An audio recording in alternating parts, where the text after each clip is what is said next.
ಮತದಾರ ಪಟ್ಟಿಯಿಂದ ತೆಗೆದಿದ್ದಾರೆ. ಬಿಹಾರಲ್ಲಿ ಹಾಗೆ ಇತ್ತು. ಉದ್ದೇಶ ಒಳಗಡೆ ಬಡವರು ಈ ಕಾಂಗ್ರೆಸ್ ಪಕ್ಷವನ್ನು ಬೆಂಬಲಿಸ್ತಾರೆ, ಅವ್ರು ಓಟಿದ್ರಿಂದ ಬೆಂಬಲಿಸೋದು, ಯಾವುದೋ ನೆಪದಲ್ಲಿ ಅದನ್ನು ತೆಗೆದುಹಾಕೋದು. ಆ ರೀತಿ ಇವತ್ತು ಹುನ್ನಾರ ನಡೀತಾ ಇದೆ. ನಿಜವಾದಂಥ ಪ್ರಜಾಪ್ರಭುತ್ವ ಧಕ್ಕೆ ತರ್ತಕ್ಕಂಥ ಪ್ರಯತ್ನಗಳು ಆಳುವಂಥ ಸರ್ಕಾರ ಇವತ್ತು ಮಾಡ್ತಾ ಇದೆ. ಇದಕ್ಕೆ ಎಚ್ಚೆತ್ಕೋಬೇಕು ನಾವು. ಇಲ್ಲಾಂದರೆ ಬಡವರಿಗೆ ಓಟೆ ಹಕ್ಕಿತ್ತಾಗ್ತಾ ಇದ್ದಾರೆ. ಇವತ್ತು ಹೋಗೋದೇ ಬಡವರು, ದೊಡ್ಡ ದುರಂತ. ಮತ್ತು ಅನೇಕ ಸಾಂವಿಧಾನಿಕ ಸಂಸ್ಥೆಗಳನ್ನು ಹಸ್ತಕ್ಷೇಪ ಮಾಡಿ, ಅದು ಇಡಿ ಇರ್ಬೋದು, ಇನ್ಕಮ್ ಟ್ಯಾಕ್ಸ್ ಇರ್ಬೋದು, ಅಲ್ಲೂ ಕೂಡ ನ್ಯಾಯ ಒದಗಿಸ್ತಕ್ಕಂಥ ಕೆಲಸ ಇವತ್ತು ಸರ್ಕಾರ ಮಾಡ್ತಾ ಇಲ್ಲ ಅಂತಕ್ಕಂಥದ್ದು ಇವತ್ತು ಗೊತ್ತಾಗ್ತದೆ. ಇವತ್ತು ಹೆಣ್ಣು ಮಕ್ಕಳಿಗೆ ರಿಸರ್ವೇಷನ್ ಕೊಡೋದ್ರಲ್ಲಿ ಯಾವುದೂ ಕೂಡ ಯಾರು ತಕರಾರಿಲ್ಲ.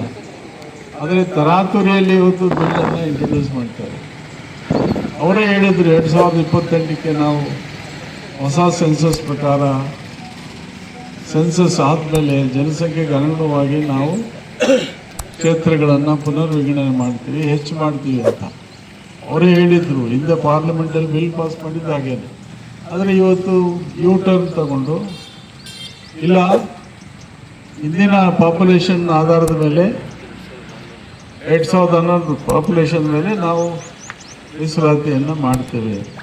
ಇದು ಕಣ್ಣು ಒರೆಸುವಂಥ ತಂತ್ರ. ಇದರಿಂದ ದಕ್ಷಿಣ ಭಾರತದ ರಾಜ್ಯಗಳಿಗೆ ಏನು ಹೆಚ್ಚು ಮಾಡ್ತಾರಲ್ಲ ಸಂಖ್ಯೆ ಲೋಕಸಭೆ, ಅದು ಕಡಿಮೆ ಆಗುತ್ತೆ. ಉತ್ತರ ಭಾರತದವ್ರಿಗೆ ಜಾಸ್ತಿ ಆಗುತ್ತೆ. ಅಲ್ಲಿಗೆ ಉತ್ತರ ಭಾರತದವರಿಗೆ ಹೆಚ್ಚು ಎಂಪಿಗಳು ಬರ್ತಾರೆ, ದಕ್ಷಿಣ ಭಾರತದಿಂದ ಎಂಪಿಗಳು ಕಡಿಮೆ ಆಗ್ತವೆ. ಇದು ಅವರಿಗೆ ಅನುಕೂಲ ಆಗುವಂಥ ರೀತಿಯಲ್ಲಿ ಇವತ್ತು ಹೆಣ್ಣು ಮಕ್ಕಳ ವಿಮೆನ್ ರಿಸರ್ವೇಷನ್ ನೆಪದಲ್ಲಿ ಇವತ್ತು ಮಾಡ್ತಕ್ಕಂಥದ್ದು ಹೊರಟಿದೆ. ಇದಕ್ಕೆ ತೀವ್ರವಾದಂಥ, ಬಹುಶಃ ಇದಕ್ಕೆ 2/3 ಮೆಜಾರಿಟಿ ಬೇಕು ಪಾರ್ಲಿಮೆಂಟಲ್ಲಿ. ಅದಕ್ಕೆ ಈಗ ಎಲ್ಲರನ್ನ ಕಣ್ಣರಿಸುವಂಥ ತಂತ್ರ, ಹೆಣ್ಮಕ್ಳಿಗೆ ರಿಸರ್ವೇಷನ್ ಕೊಡ್ತೀವಿ ಅಂತೇಳಿ ದಾರಿ ತಪ್ಪಿಸ್ತಕ್ಕಂಥ ಕೆಲಸ ಇವತ್ತು ಕೇಂದ್ರ ಸರ್ಕಾರ ಮಾಡ್ತಾ ಇದೆ.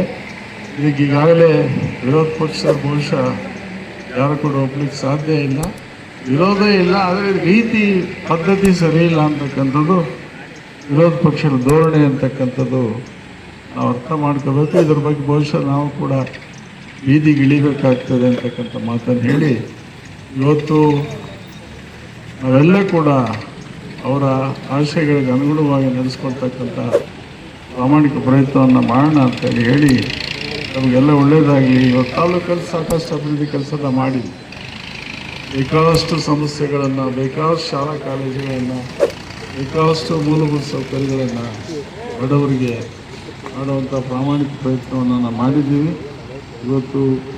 ಹಾಗಾಗಿ ಇವತ್ತು ಈ ಒಂದು ಕಾರ್ಯಕ್ರಮದಲ್ಲಿ ಭಾಗವಹಿಸಿರ್ತಕ್ಕಂಥ ನಿಮಗೆಲ್ಲರಿಗೂ ಕೂಡ ಒಳ್ಳೆಯದಾಗಲಿ ಅಂತೇಳಿ ನಾನು ಹಾರೈಸಿ